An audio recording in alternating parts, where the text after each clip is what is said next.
Storm Team 16, your weather authority. You're watching WNDU TV. News Center 16 at 6 starts now.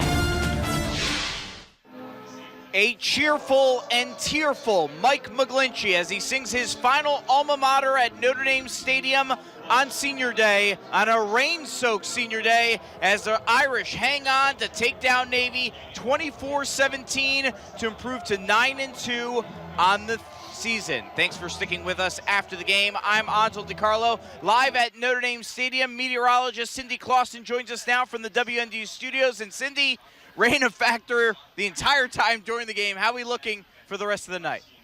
Well, we're still going to be dealing with some rain, just not as heavy as what we saw earlier. Heading over to 16 Doppler max, you could see that most of the heavier rain is pushed on off to the east. You might have a couple of flakes lingering in those far eastern areas. But what we're seeing now, and I just was outside a little bit ago and there was still some drizzle, but we're transitioning to a bit of lake effect at this point. And that's what we're going to expect to see as we head through the rest of tonight, is a chance for some lake effect rain showers this evening and potentially some lake effect snow showers in the overnight hours. The good news is that we're really not expecting much in the way of impacts. What's really going to impact us more tonight is the wind. We are seeing winds in many areas in that 20 to 30 mile per hour range. They've actually died down a little bit in Michigan City. We were seeing those wind gusts up into the 40s earlier in Michigan City, but it's definitely on the breezy side out there this evening and will continue to be as we head through tonight.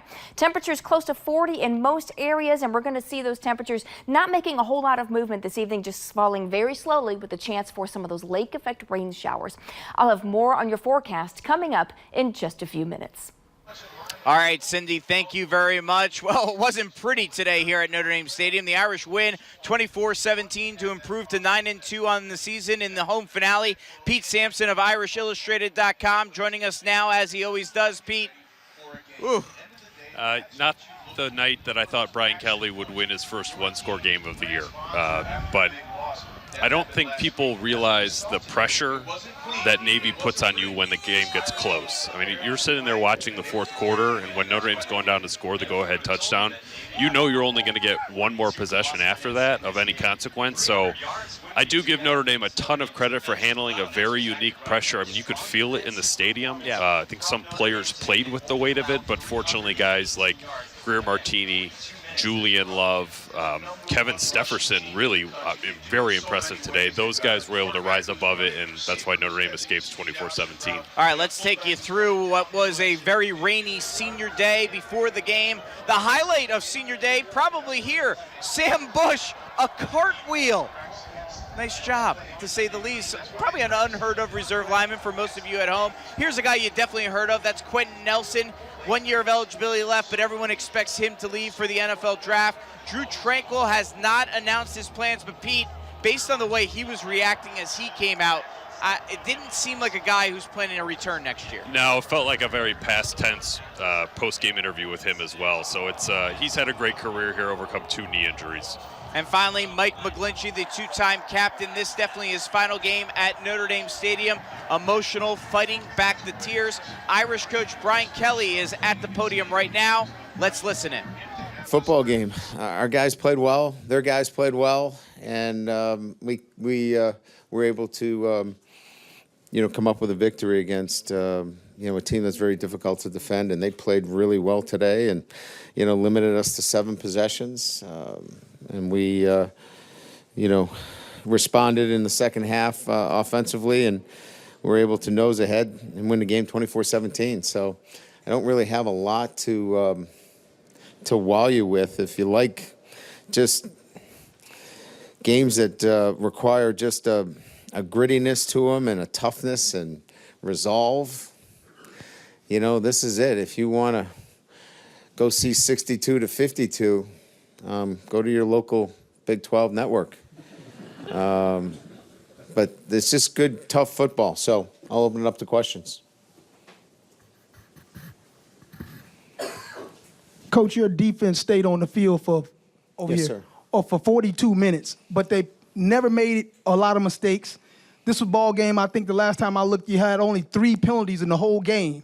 Talk to us about how well your guys played and what they were able to do being on the field that long. Well, our attention to detail in terms of what we need to do. We really needed to show some great traits today about who we were in this game. Talent does not win out in a game like this. Your assignment, the way you tackle the ball carrier, bending him back was so important today because you're fighting for every yard. We didn't give up explosive plays, though they made some key plays, obviously. The 4th and 16 where the dive bends back and we don't make a tackle there. The wheel route to the fullback. They made some key plays, clearly, but we didn't give up explosive plays. I think we limited them to, in terms of rushing. They had 72 rushes for, something around 4 yards of rush. So that's pretty salty defense. Coach, I don't see teams when I watch Navy on film. I don't see many teams throw a lot of different looks at their offense defensively. You guys threw a lot of different looks today. What was what went into your decision to do that? We just felt like moving the front, not giving them consistency on the perimeter, and clearly what we felt we wanted to do is not giving them those big plays where it was clear they knew what they were going to get. We wanted something different that they had to defend each and every time, or a little bit of uncertainty as to what they were going to get each and every time.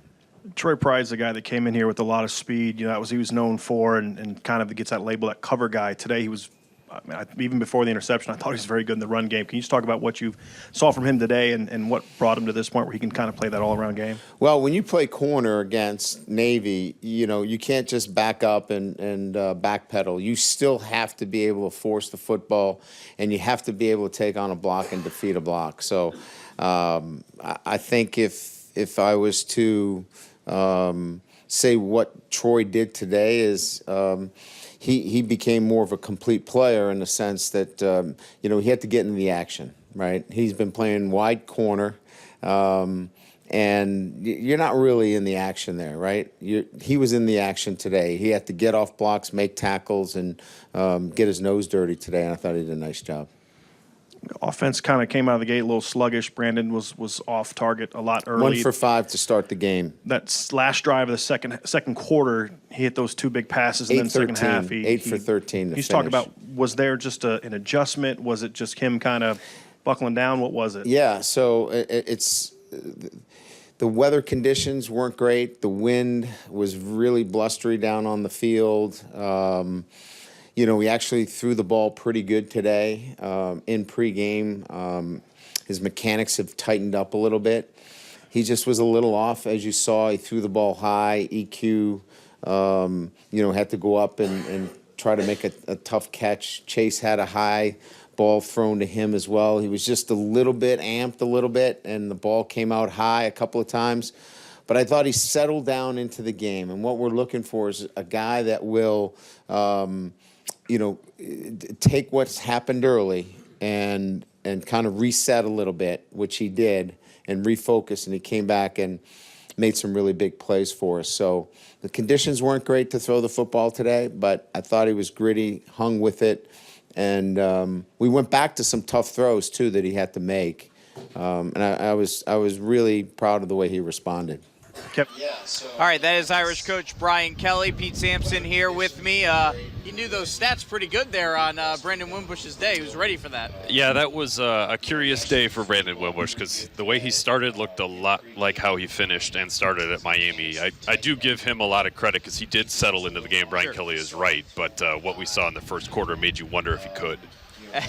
I got to say, the line about go to your local Big 12 network, which we don't have a local one, by the way, but 62-52, this was good, tough football. I don't know if I would characterize this as good football. It was tough football. It was Navy hit hard, and Notre Dame hit harder back. I mean, there was a play where I think Jonathan Bonner and Niles Morgan lined up Zach Abbey, Navy's quarterback, and absolutely blew him up in the second half. So I give Notre Dame's defense, Greer Martini in particular, a career-high 15 tackles. After the game, Ken Niumatalolo came over to him, and I'm literally quoting him, said, "You're graduating, right? Like, what year are you?"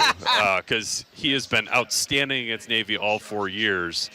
He was again today. So it was a tough day for Notre Dame's offense. But the defense played, I thought, winning football pretty much from start to finish. Navy, with the exception of a couple gadget plays, and they almost got him at the end with that halfback pass that fell incomplete. But overall, I thought the defense and Mike Elko, they should feel good. I thought they played winning football today. All right, let's get into the highlights.